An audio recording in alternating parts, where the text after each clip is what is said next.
Nahulog na.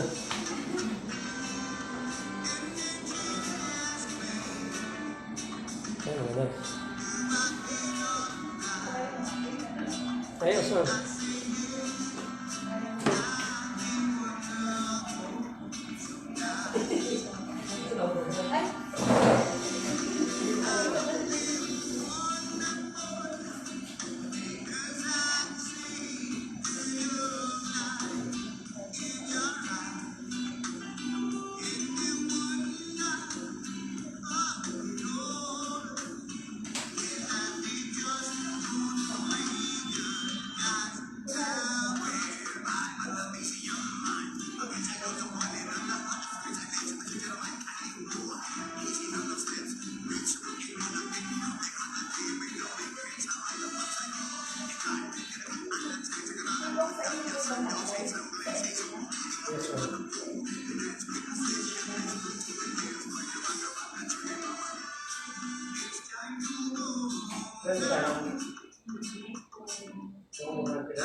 ko yan. Meron, meron din yan. Meron mo. Meron mo sa akin makikita.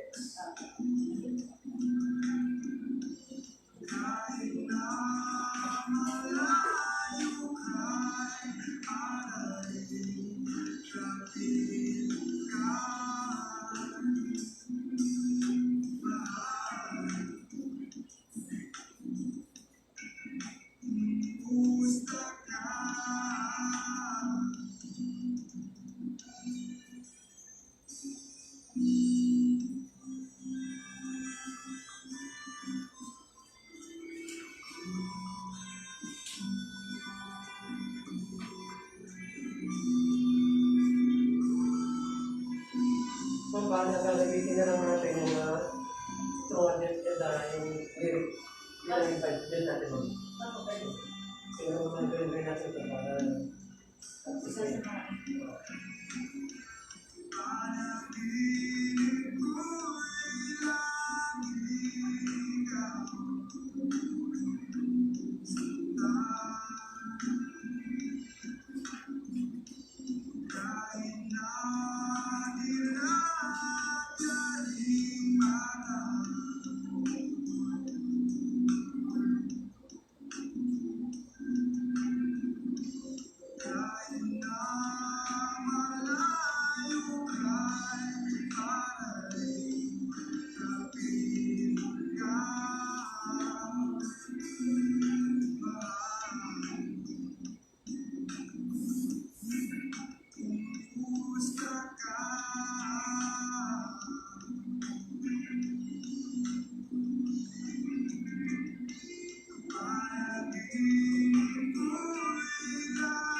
seconds, tanda.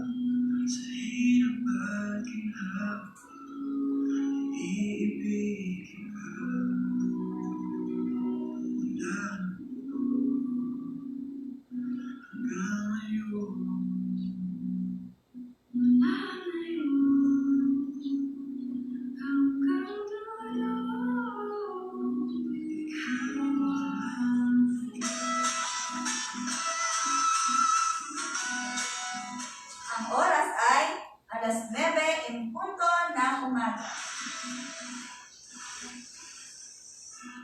Live mula sa istasyon ng Radyo Ka-Edu 102.9 FM, Kaagapay sa Buhay. Isang umaga na punong-puno ng pag-asa at karunungan, hatid sa inyo ng DepEd Radyo Eskwela. Sa mga nakikinig at abot ang aming boses, lalo na sa mga mag-aaral nating Dingalenyo, welcome sa ating radio-based learning program, kaakibat sa pagsulong ng edukasyon. Ito ang tinig na maghahatid ng karunungan sa mga kabataan na hangad ay magandang kinabukasan. Umpisa na naman ng isang oras na punong-puno ng aral na magbibigay ng kaalaman sa ating mga tagapakinig. Sa kabila ng pandemyang hinaharap natin ngayon, mas pinili ng kagawaran na ituloy ang edukasyon sa ating bansa. Kaya nga tayo nandito ngayon sa ating radio station bilang pagtugon sa pangangailangan ng ating mga mag-aaral.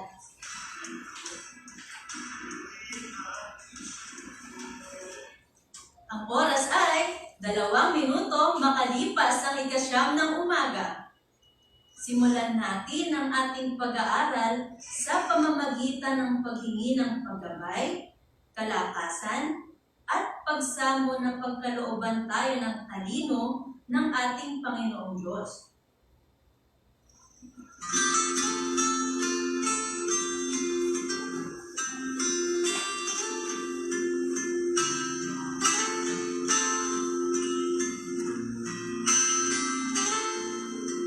Diyos na banal, maraming salamat po sa pagkakataong ibinigay ninyo sa aming lahat upang makapag-aral.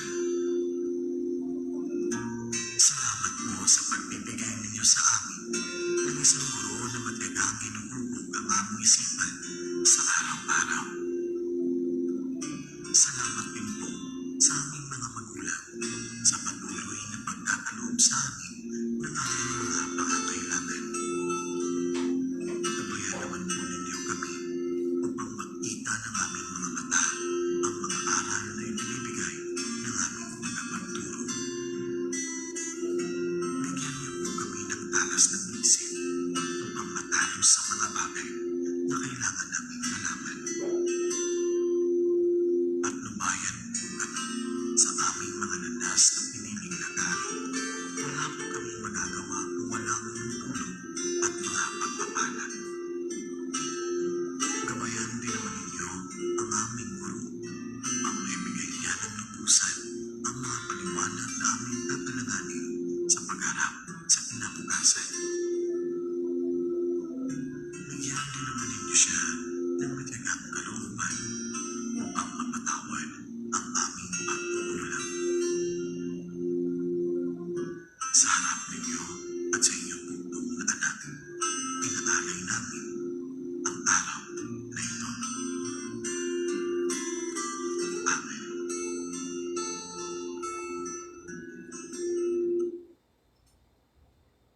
Magandang buhay sa lahat ng ating mga tagapakinig, lalo na sa ating mga mag-aaral sa sekundarya. Nagagalak kami na makasama kayo.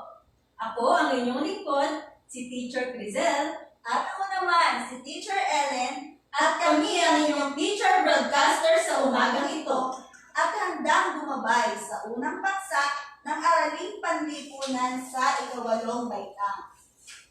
Handa na bang matuto ang nasa 8 baitang? Tandaan, makinig na mabuti. May ideya ka na ba kung ano ang katuturan ng geografiya? Ano ba kahalagahan nito sa ating buhay? At ano-ano ang 5 tema ng heograpiya at mga kahulugan nito. Ilan lamang yan sa mga katanungang ating tutuklasin. Huwag kang mag-alala dahil ang kailangan mo lang ay mag-focus at makinig sa buong talakayan. Inaasahan na ang mag-aaral ay makabuo ng panukalang proyektong nagsusulong sa pangangalaga at preserbasyon ng mga pamana ng mga sinaunang kabihasnan sa daigdig para sa kasalukuyan at sa susunod na henerasyon. Inaanyayahan po namin ang lahat na makinig sa talakayan sapagkat sa huling bahagi ng ating pag-aaral, kami ay magtatanong at inyong sasagutin sa pamamagitan ng pag-comment sa FB Live o pag-text sa mga numerong 0955-557-3211. Pero ang tanong, pwede po bang mag-comment o sumagot si nanay, tatay, tito o tita? Nasa opisina ka man, tindahan, kahit nasa bahay na, pwede pong makilahok sapagkat ang edukasyon ay walang pinipiling edad o estado sa buhay. Pero bago yan, matanong ko lang, kumain na ba kayo?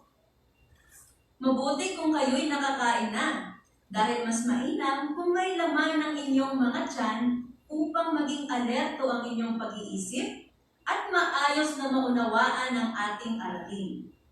Bago tayo dumako sa ating pag-aaral, ngayon pa lang ay humanap na ng komportableng lugar, ituon ang atensyon habang nakikinig, at ihanda ang kagamitan gaya ng self-learning module, libro, panulat at papel.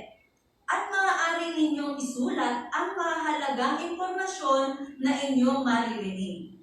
Muli, handa na ba ang mga mag-aaral sa ika-8 baitang? Kung gayon, sama-sama nating pakinggan si Teacher Enrique Arlanza Jr. sa kanyang mahusay na pagpapahayag tungkol sa aralin.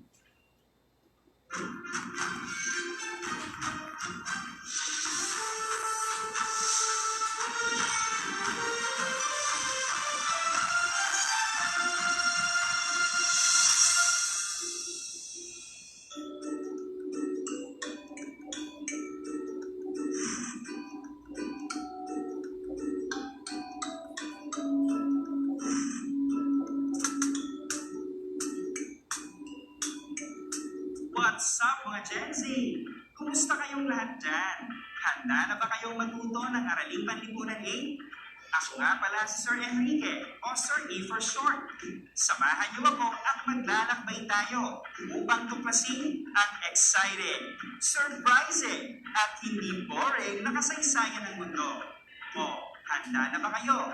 Ihanda na ang ballpen at module mo at magsimula na tayo. Pero bago tayo tumungo sa ating paksa, balikan muna natin ang mga natutunan mo sa heograpiya ng Asya nung ikaw ay grade 7 pa. Natatandaan mo pa ba kung ilan ang mga rehiyon ng Asya? Kung ang sagot mo ay 5, tama ang iyong kasagutan. Isa-isahin naman natin ang 5 rehiyon ng Asya. Magtatanong muna ako at pagkabilang ko ng 3, sagot ay ituro mo. Okay? Pakituro nga kung nasaan ang Hilagang Asya. 1, 2, 3. Kung ito ang tinuro mo, tumpa. Yan ang Hilagang Asya. Nasaan kaya ang Kanlurang Asya? 1, 2, 3. Kung ito ang tinuro mo, tama ang sagot mo. Yan ang Kanlurang Asya. Pakituro naman ang Timog Asya. 1, 2, 3. Kung ito ang iyong tinuro, mahusay. Yan ang Timog Asya. Pakituro nga ang Timog Silangang Asya. 1, 2, 3. Kung ito ang tinuro mo, ang galing mo. Yan ang Timog Silangang Asya. Pakituro naman ang Silangang Asya. 1, 2, 3. Kung ito ang tinuro mo, mahusay. Yan nga ang Silangang Asya. Ang galing naman ng kabataan Gen Z. Sigurado akong marami kang natutunan sa geografiya ng Asya. Kaya for sure, ready ka na sa ating unang paksa ngayong araw. Ngayon, subukin naman natin kung may nalalaman ka na sa mga paksa na nasa module na hawak mo. Pakibuksan nga ang module mo sa pahina 5. Magtatanong ulit ako. Bibigyan kita ng 3 segundo para piliin ang tamang sagot. Bilugan ang tamang bituin sa module mo. Okay? Unang katanungan. Anong kontinente ang nababalutan ng yelo?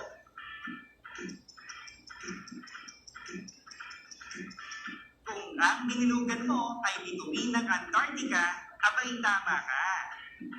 Ikalawang katanungan. Ano ang pinakamalaking karagatan sa buong mundo?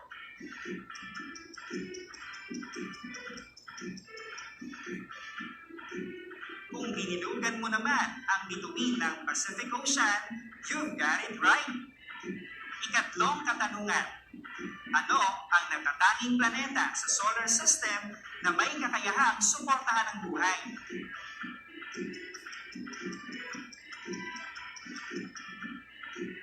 Kung ang binilugan mo ay bituin ng daigdig, tama ang sagot mo. Ika-4 na katanungan. Ano ang tawag sa anyong lupa na karaniwang matarik ang gilid o slope at may tuktok o summit?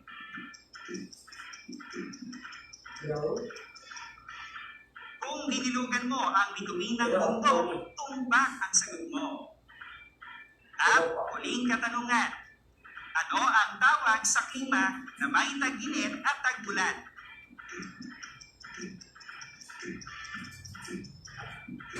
Kung ang binilugan mo ay bituin ng tropikal, tama ang sagot mo. Nahirapan ka ba? Mababa ba ang score mo? Huwag kang mag-alala. Gagabayan kita para matutunan ang mga paksa sa module na ito. Ang mga paksa sa module 1 ay napapaloob sa kasanayan na susuri ang katangiang pisikal ng daigdig o MELC 1.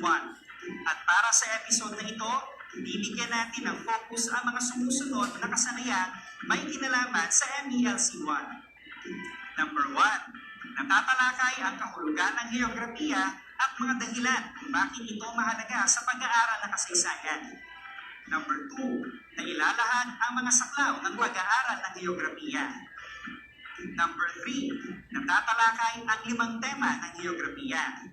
At number 4, nakapagbibigay ng halimbawa ng aplikasyon sa bawat tema ng geografiya. Bago natin tuklasin ang mga kasanayang iyan, ang ating paksa ngayong araw ay tungkol sa katuturan at 5 tema ng geografiya. Ano muna ang kahulugan ng geografiya o geography? Ang salitang geografiya ay nanggaling sa mga Greek words na geo o daigdig, mundo, planet Earth, at graphia-ography na ang ibig sabihin naman ay paglalarawan. Therefore, ang geografiya ay ang siyentipikong pag-aaral ng katangiang pisikal ng daigdig. Katangiang pisikal na tumutukoy sa una, anyong lupa at anyong tubig. Pangalawa, mga likas na yaman. Pangatlo, klima at panahon. Pang-apat, flora or plant life. Pang-5, fauna or animal life.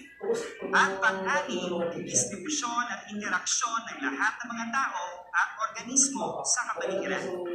O, yun naman pala ang mga saklaw ng geografiya. Bakit pinag-aaralan pa ang geografiya sa AP8 o kasaysayan ng daigdig? Simple lang. Una, mas mauunawaan natin ang kwento ng mga lugar at bansa kung aalamin muna natin ang geografiya nito. Ikalawa, sa pamamagitan din ng pag-aaral ng geografiya, mauunawaan natin ang uri ng pamumuhay at kultura ng mga tao. At ikatlo, ang geografiya ay may impluwensya rin sa mga kabiasnan o sibilisasyon ng mga bansa.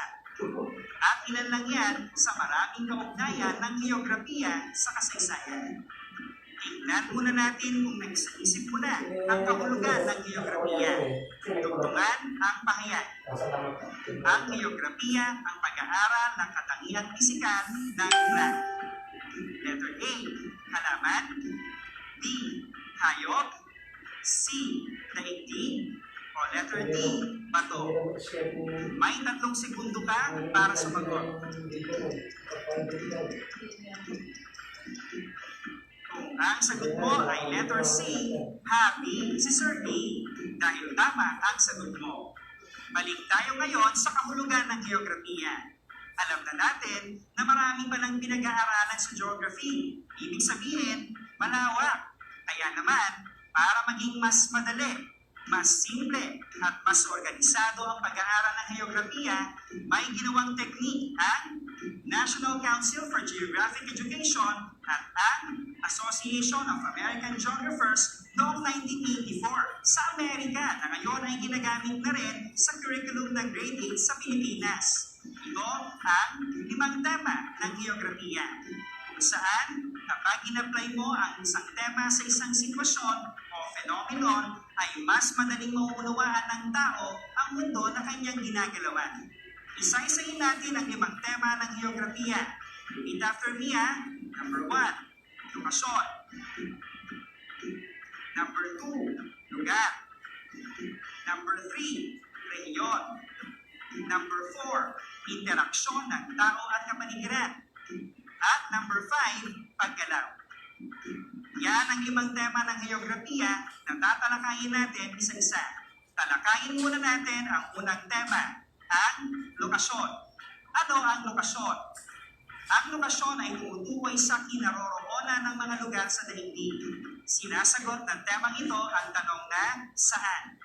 May 2 paraan sa pagtukoy ng lokasyon. Una ay ang lokasyong absolute at ikalawa ay ang relatibong lokasyon. Doon muna tayo sa unang uri ng lokasyon, ang lokasyong absolute. Ano ang lokasyong absolute? Ang lokasyong absolute ay lokasyon na gumagamit ng coordinates o kombinasyon ng sukat ng latitude at longitude na kapag pinagsama ay makakabuo ng grid. Sinasagot ng lokasyong absolute ang tanong na saan eksaktong matatagpuan. Halimbawa, saan eksaktong matatagpuan ang bansang Singapore?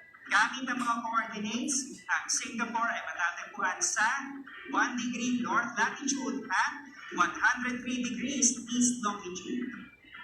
Ngayon, dahil hindi gaano nagagamit ng pangkaraniwang tao ang lokasyong absolute, dito na papasok ang ikalawang uri ng lokasyon, ang relatibong lokasyon. Ano naman ang relatibong lokasyon? Ito ang lokasyon na ang pinagbabatayan ay mga lugar na nakapalibot at gumagamit ng mga direksyon upang mainarawan ang mga nakapaligid na lugar upang matunton ang mismong lokasyon.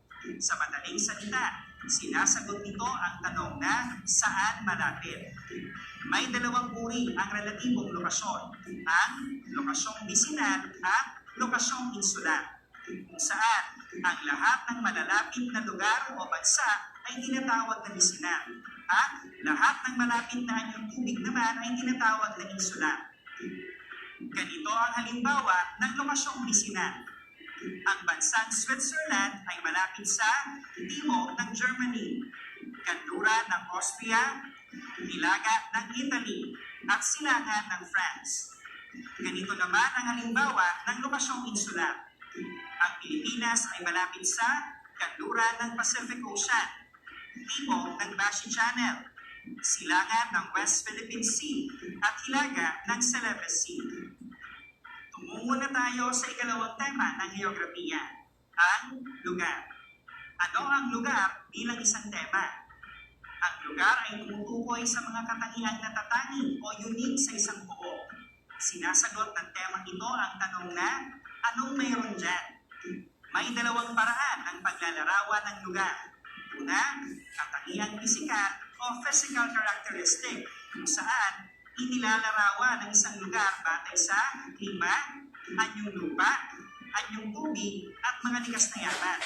At pangalawa, katangiang pantao o human characteristic, kung saan inilalarawan naman ng isang lugar batay sa densidad o dami ng tao, kultura, wika, relihiyon, sistemang politikal, at mga landmarks o kilalang lugar o mga tourist spots. Ito ang mga halimbawa ng mga pahayag na nasa temang lugar. Unang halimbawa, bagamat ang klima ng Pilipinas ay tropikal, Ang Baguio ay nakararanas ng malamig na klima dahil sa mataas na altitude o taas nito mula sa sea level. Ang tawag sa ganitong klima ay vertical climbing. Ikalawang halimbawa, Hinduismo ang pangunahing relihiyon ng bansang India, ang tinuturing na pinakamatandang relihiyon sa buong mundo. Ikatlong halimbawa, Portuguese ang opisyal na wikang ginagamit ng bansang Brazil. Talakayin naman natin ang ikatlong tema ng geografiya, ang rehiyon. Ano ang rehiyon? Ito ay tumutukoy sa bahagi ng daigdig na pinagbubuklod ng magkakatulad na katangian, batay sa pisikal, kultural, at politikal na katangian. Kaya naman, sinasagot ng temang ito ang tanong na, ano ang magkakatulad ng mga lugar? Ito ang mga halimbawa ng mga sitwasyon na nasa temang rehiyon. Unang halimbawa, ang Tibet ay nakilala bilang rehiyon sa China kung saan maraming lugar ang matatagpuan sa ibabaw ng malawak na talampas, kaya nakabuo sila ng katangi-tanging kultura. Ikalawang halimbawa, dahil sa pagkakatulad ng kultura ng mga bansa sa silangang Asya, nakilala ang rehiyon bilang Sinosphere o mga bansa na nangimpluwensyahan ng kulturang Chino. Ikatlong halimbawa, ang Pilipinas ay kasapi sa Association of Southeast Asian Nations o ASEAN na may layuning itaguyod ang paglago ng ekonomiya, kaunlarang panlipunan, pagsulong ng kultura at pagpapalaganap ng kapayapaan sa rehiyon. Tungo na tayo sa ika-4 na tema ng geografiya, ang interaksyon ng tao at kapaligiran. Ano ang interaksyon ng tao at kapaligiran? Ito naman ay tumutukoy sa kung paano nakikipag-ugnayan ang mga tao sa kanyang paligid sa pamamagitan ng pagdedepende, pakikiayon, at pagbabago ng tao sa kanyang kapaligiran. Sinasagot ng temang ito ang tanong na, anong uri ng pamumuhay mayroon sa isang lugar at paano nakikiayon ang mga tao sa mga pagbabago sa kanyang kapaligiran. Ito ang mga halimbawa ng mga sitwasyon na nasa temang interaksyon. Unang halimbawa, isa ng katotohanan na ang lahat ng pangangailangan natin ay galing sa kapaligiran. Kaya naman, ang pangingisda ay isang aktibong kabuhayan ng mga Pilipino dahil napalilibutan ng malalaking katubigan ang bansa. Ikalawang halimbawa, ang pakikiayon ng tao sa kanyang kapaligiran ay makikita naman sa kanyang nakasanayan, tulad ng klase ng damit na kanyang sinusuot. Kaya, ang mga idol ng Koreano ay fashionable sa kanilang makakapal na damit dahil malamig ang klima nila doon. Ikatlong halimbawa, ang pagbabago ng tao sa kanyang paligid ay makikita naman sa kagustuhan niyang makipagsabayan sa nagbabagong kapaligiran, tulad ng pagtatayo ng mga subdivision sa mga lugar na dating lupang sakahan bilang pagtugon sa migration at pagdami ng tao. Talakayin naman natin ang pinakahuling tema sa ating listahan, ang paggalaw. Ano ang paggalaw? Ito ay tumutukoy sa paglipat ng tao, bagay, mga likas sa pangyayari, produkto, ideya, at kahit sakit sa iba't ibang lugar. Sinasagot nito ang tanong na paano nauugnay ang mga lugar sa isa't isa at sa mundo. Ito ang mga halimbawa ng mga sitwasyon na nasa temang paggalaw. Una, bukod sa nakakapaglakbay ang mga tao gamit ang mga eroplano, barko at mga sasakyan, ay pamilyar din tayo sa mga produktong nanggaling sa ibang mga bansa dahil nakakarating ang mga ito sa atin at sa iba't ibang lugar sa pamamagitan ng transportasyon. Ikalawa, ang pagkalat ng mga impormasyon sa pamamagitan ng SOCMED o social media na ginawang posible ng internet connection at gadgets ay halimbawa rin ng paggalaw.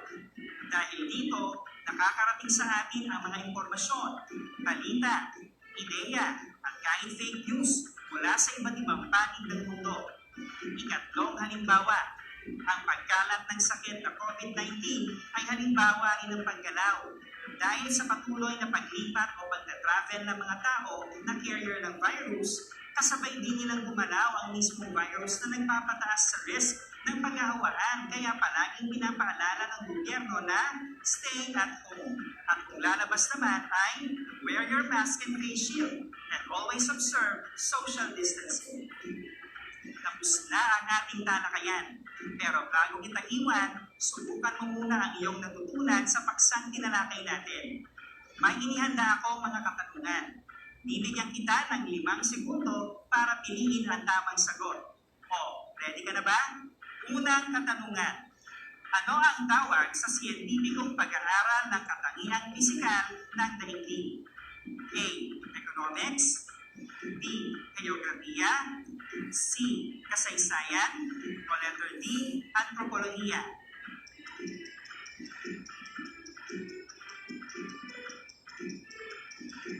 Kung letrang D ang sagot mo, mahusay. Tama ka. Ikalawang katanungan. Alin sa mga sumusunod na tema ng geografiya ang tumutukoy sa paglipat ng tao patungo sa ibang lugar? A. Lugar. B. Rehiyon. C. Lokasyon. O D. Paggalaw.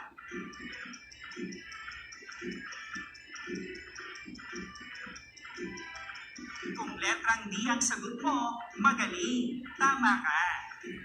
Ikatlong katanungan. Alin sa mga sumusunod na pahayag ang nasa tema ng rehiyon? A. Ang klima ng Pilipinas ay tropikal. B. Islam ang opisyal na relihiyon ng Saudi Arabia. C. Ang Pilipinas ay matatagpuan sa timog na bahagi ng Taiwan. O letter D. Kasapi ang Pilipinas sa Association of Southeast Asian Nations.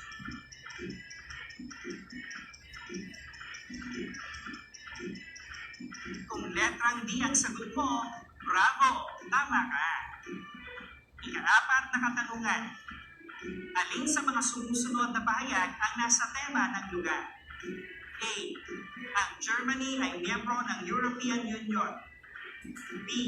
Ang Singapore ay sikat na bansang dinarayo ng mga turista. C. Malaking bahagi ng populasyon ng Pilipinas ay mga Kristiyano. O D. Matatagpuan ang Pilipinas sa kanluran ng Karagatang Pasifiko.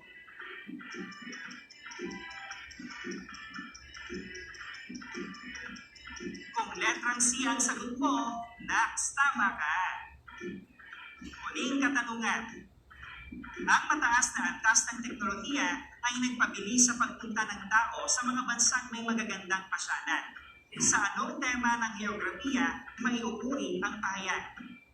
A. Rehiyon. B. Paggalaw. C. Lokasyon. O letter D. Interaksyon ng tao at kapaligiran.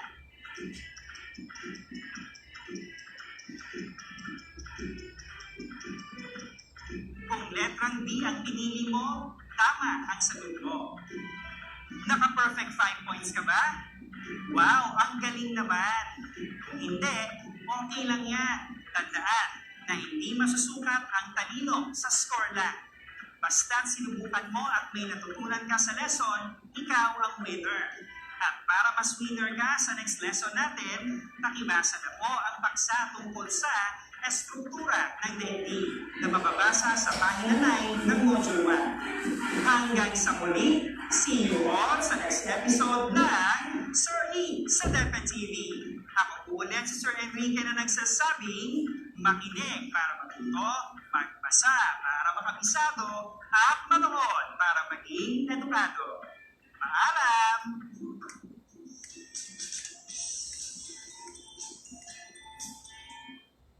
Ang oras po natin ay 30 minuto makalipas ang ikasiyam ng umaga. Magbabalik po tayo muli makalipas ang isang awitin na patungkol sa ating aralin.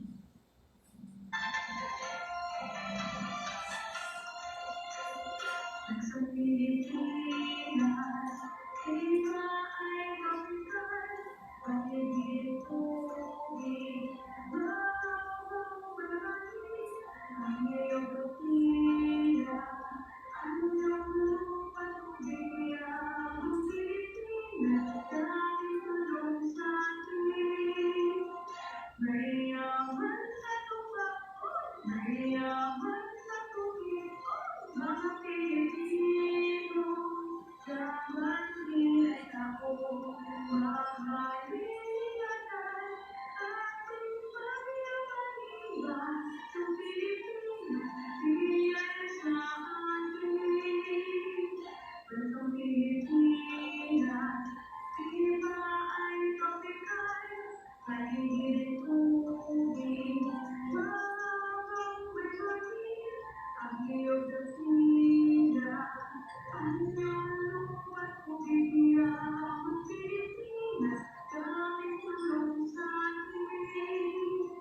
Mayaman sa lupa, mayaman sa tubig, mga Pilipino, yaman ibig ako.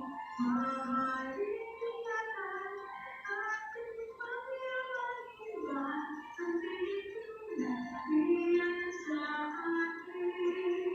Para sa Pilipinas, biyan sa atin.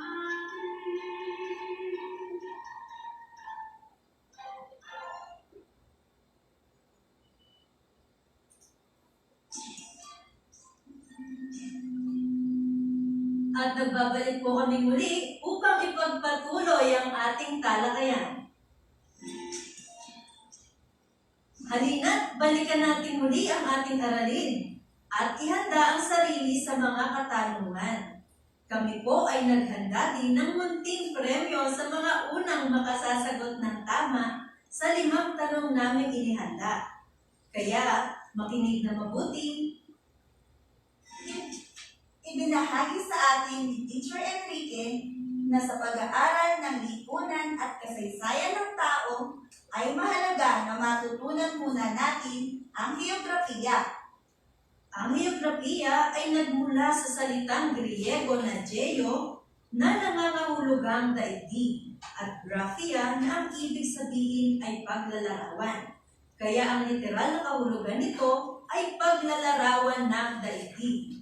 Sa makatuwid, ang heograpiya ay isang agham na pag-aaral at pagsusuring pisikal ng daigdig at kaugnayan nito sa pamumuhay ng tao. Sa klaw ng heograpiya, ang anyong lupa at anyong tubig, klima at panahon, likas na yaman, flora o plant life, fauna or animal life, distribusyon at interaksyon ng tao, at iba pang organismo sa ating kapaligiran. Noong 1984, sa pangunguna ng National Council for Geographic Education at Association of American Geographers, ay pinalangkas ang 5 temang heographikal. Sa tulong ng mga temang ito, mas madaling mauunawaan ng tao ang daigdig na kaniyang ginagalawan. Ang unang tema ng heograpiya ay ang lokasyon. Sinasagot nito ang katanungang nasaan ito. Tinutukoy ng temang ito ang kinaroroonan ng mga lugar sa daigdig. Mayroon tayong 2 paraan sa pagtukoy ng lokasyon. Ang tiyak na lokasyon o lokasyong absolute na natutukoy sa paggamit ng grid system na ipinakikita ng map coordinates. Halimbawa, ang bayan ng Dingalan ay matatagpuan sa 15.4 degree north latitude at 121.3780 degree east longitude. At relatibong lokasyon na kung saan tinutukoy ang kinaroroonan ng isang tao o lugar sa pamamagitan ng mga nakapaligid dito. Halimbawa, ang Dingalan ay matatagpuan sa timog ng San Luis Aurora, kanluran ng Benham Rice at Philippine Sea, silangan ng Gabaldon at General Tino Nueva Ecija. Ang ikalawang tema naman ay ang lugar. Ang temang ito ay sumasagot sa katanungang ano ang mayroon dito. Ang temang ito ay tumutukoy sa katangiang natatangi sa isang buo. Halimbawa, ang China ang may pinakamalaking populasyon sa mundo.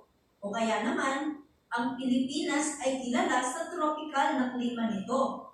Isa pang halimbawa, ipinagdiriwang ang Sabah Festival sa Dingalan Aurora tuwing Hunyo. Ang ikatlong tema ay ang rehiyon. Sinasagot nito ang katanungang paano nagkakaiba o nagkakatulad ang mga lugar. Ang rehiyon ay tumutukoy sa isang partikular na bahagi ng daigdig na may pagkakatulad na katangian. Halimbawa, ang Pilipinas ay kasapi sa Association ng Southeast Asian Nations. Pangalawa, ang Dingalan ay nasa Central Luzon o Region 3 ng Pilipinas. Ang ika-4 na tema ay ang interaksyon ng tao at kapaligiran. Sinasagot nito ang katanungan, ano nga bang ugnayan ng tao sa kanyang kapaligiran? Halimbawa, ang pangingisda ang aktibong kabuhayan ng mga Dingalenyo. Ang panglima at panghuling tema ay ang paggalaw. Sinasagot ng temang ito ang katanungang bakit at paano nagkakaugnay ang mga lugar sa isa't isa. Sinusuri ng temang ito ang paggalaw ng populasyon, pagpapalitan ng mga produkto at paglaganap ng mga kaisipan, maging mga sakit gaya ng COVID-19. Muli, ang 5 tema ng geografiya ay lokasyon, Lugar, rehiyon, interaksyon ng tao at kapaligiran, at paggalaw.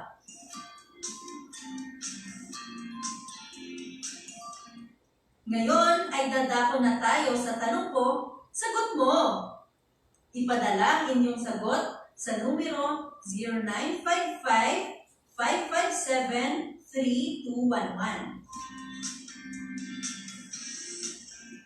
Kalaki pang inyong pangalan para magkaroon ng tsansa na manalo ng aming munting papremyo. Uulitin ko ang mga numero.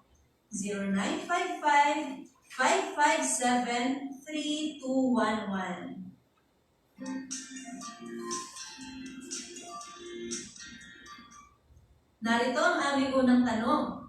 Ito ay tumutukoy sa kinaroroonan ng lugar sa daigdig. Letrang A, rehiyon. B, lokasyon. C, paggalaw. O D, interaksyon ng tao at kapaligiran.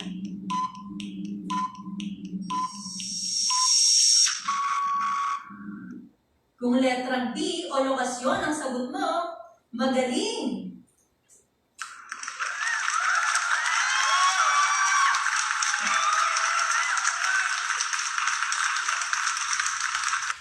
Ikalawang tanong. Ito ay tumutukoy sa mga katangian na tatangi o unique sa isang buo. Letter A, interaksyon ng tao at kapaligiran. Letter B, lugar.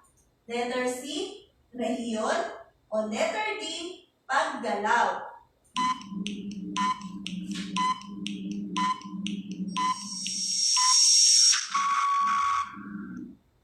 Kung letrang B o lugar ang sagot mo, tama ka!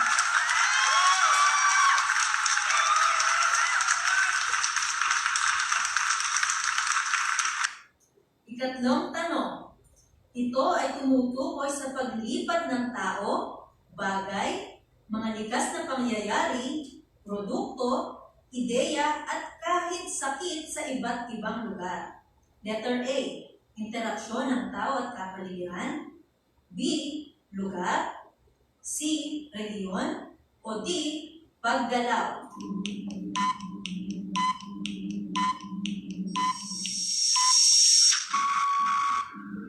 Kung letrang D o paggalaw ang iyong sagot, tumpak!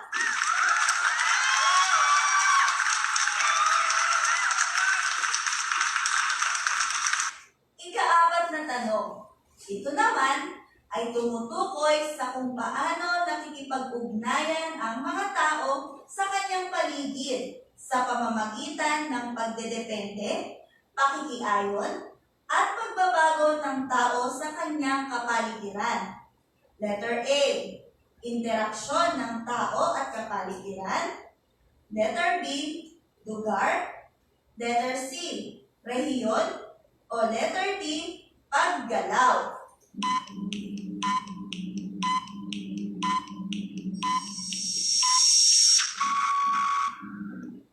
Kung letrang A o interaksyon ng tao at kapaligiran ang sagot mo, mahusay!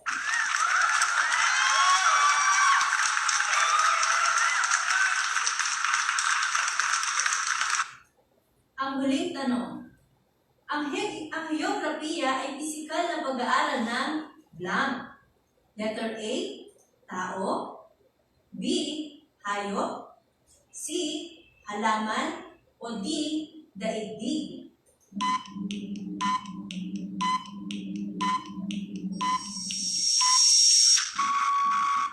Kung letter D o daigdig ang sagot mo, tama!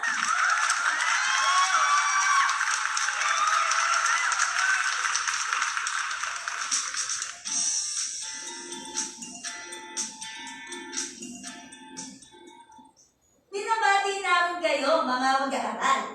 Napakahusay ninyo. Di man namin kayo nakikita, pero alam naming aktibo kayong sumasagot sa ating mga talakayan sa kadahilanang kayo ay nakinig na mabuti.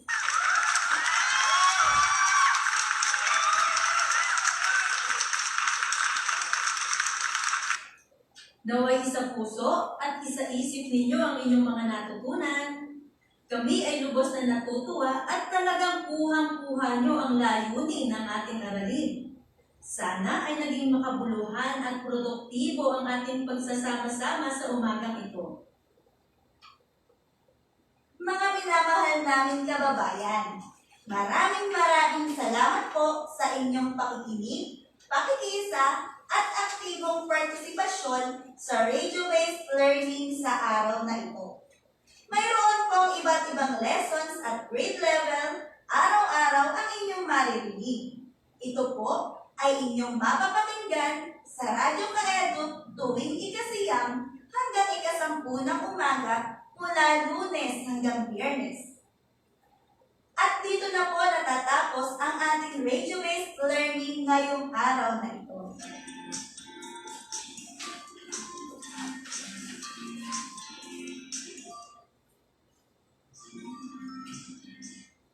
Binabati ko po ang pioneer ng radio-based learning sa ating bayan, sa aming mahal na Public Schools District Supervisor na si Sir Raimundo David, 10 ng kanyang mga kasamahan na buo sa programang ito. Maraming salamat po sa inyong tiwala. Pinabati ko din po ang aking mga kasamahan sa Cabog Integrated School sa pangunguna ng aming masipag na punong guro na si Ma'am Wen.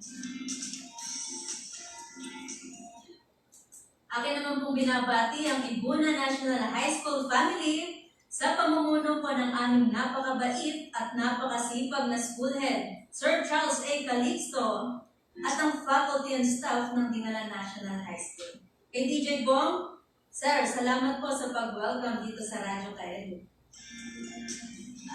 At higit sa lahat, sa ating mapagmahal, tapat at napakahusay na leader ng punong bayan, kagalang-galang Mayor Sherwin H. Taay, 10 ng bumubuo ng LGU Dingalan. Sa ngalan po ng DepEd Dingalan District, maraming pong salamat and God bless. Muli po, ako po si Crizel Pajarillo Apostol, Senior High School Teacher mula sa Ibuna National High School. At ako naman po, si Ellen Grace Pantay Rojas, Junior High School Teacher ng Cabog Integrated School, nag-iiwan ng mga salitang handang isip, Handa bukas, Gurong Pilipino, handa sa makabagong pagbabago, sulong edukalidad. maraming salamat po.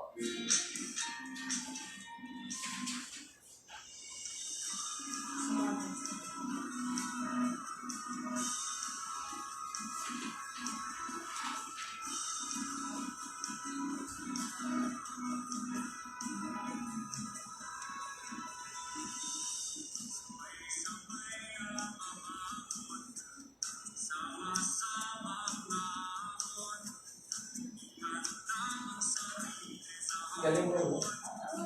Yes. Lang po ng slide.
Ang mga nag-text po ng tamang sagot na makatatanggap ng aming munting papremyo ay sila texter 0975-136-1324 and 0915-184-7356 at yung pangatlo 0931-1777089 at ang pang-apat 0975-939-2719 at ang panghuli ay 0948-174-4926. Congratulations!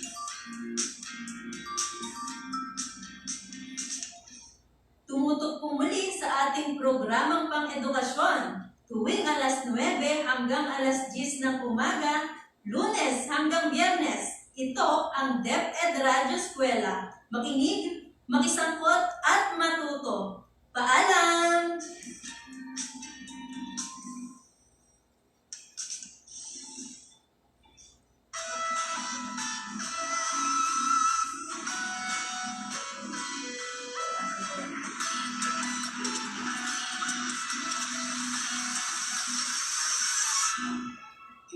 Bagong simula, bagong naman, bagong umaga,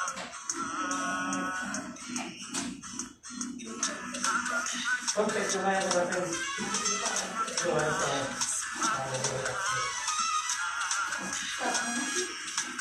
Ay, naman. Ito ba?